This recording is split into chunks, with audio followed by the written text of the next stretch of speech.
मम्मा मैं आपसे एक सवाल पूछूं? जी बेटा पूछें। मम्मा हर साल लाखों लोग अरबाइन पर सफ़र करने चाहते हैं, नजफ से लेकर करबला तक। पैदल उनको तो भूख और प्यास भी लगती होगी, इससे बेहतर ये नहीं कि वो लोग कार में सफ़र कर लें। बहुत अच्छा सवाल है बेटा आपका। देखिए, अरबाइन का सफ़र सिर्फ एक सफ़र नहीं है, बल्कि ये एक पैगाम है, एक एहतजाज है और एक अहद वफ़ा है। याद रखिए, इमाम हुसैन अलैहिस्सलाम की ज़ियारत के लिए पैदल सफ़र करना आइमा अलैहिस्सलाम की सुन्नत रही है। खुद आइमा ने पैदल सफ़र किया अपनी ज़िंदगी में इमाम हुसैन अलैहिस्सलाम की कब्र की ज़ियारत के लिए।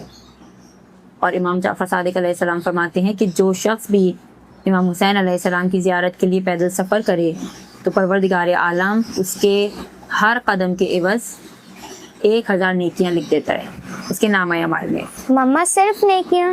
नहीं बेटा, इसी हदीस में आगे इमाम मज़ीद फरमाते हैं कि जो भी शख्स इमाम हुसैन अलैहिस्सलाम की पैदल ज़ियारत के लिए जाए तो परवरदिगार आलम हर कदम के एवज़ में उसके 1000 गुनाहों को मिटा देता है, और इसी तरह हर कदम के एवज़ में 1000 दर्जात को बुलंद कर देता है। यानी आपके नामा अमाल में प्रमोशन हो जाती है, आपकी अपग्रेडेशन हो जाती है, हमारे गुनाहों को मिटाने का ज़रिया है और हमारी दर्जात की बुलंदी का बाइस है। मम्मा लेकिन इतनी तवील मुसाफिर? बेटा, यही तो मवासात अहले बैत अलैहिमुस्सलाम है।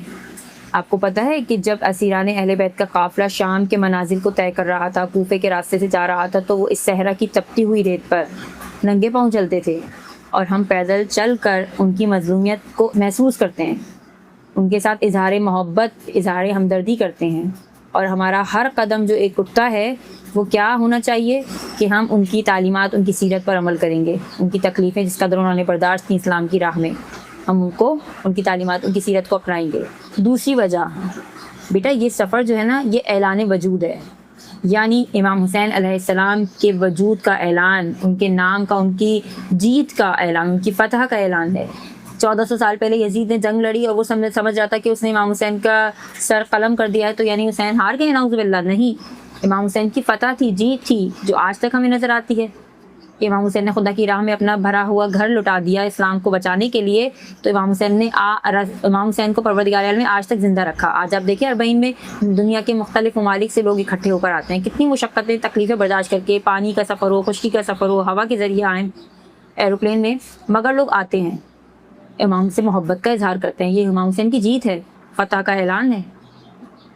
और फिर इमाम रज़ा अलैहिस्सलाम इरशाद फरमाते हैं कि इमाम हुसैन अलैहिस्सलाम के लिए पैदल चलकर सफ़र करना या इमाम हुसैन की ज़ियारत के लिए आना गुनाहों को मिटाने का ज़रिया। जैसे एक हवा जो है वो खुश्क पत्तों को उड़ा देती है ना, बिल्कुल इसी तरह मोमिन के गुनाह माफ़ हो जाते हैं जो इमाम हुसैन के ये सफ़र इख्तियार करता है उनकी ज़ियारत के लिए।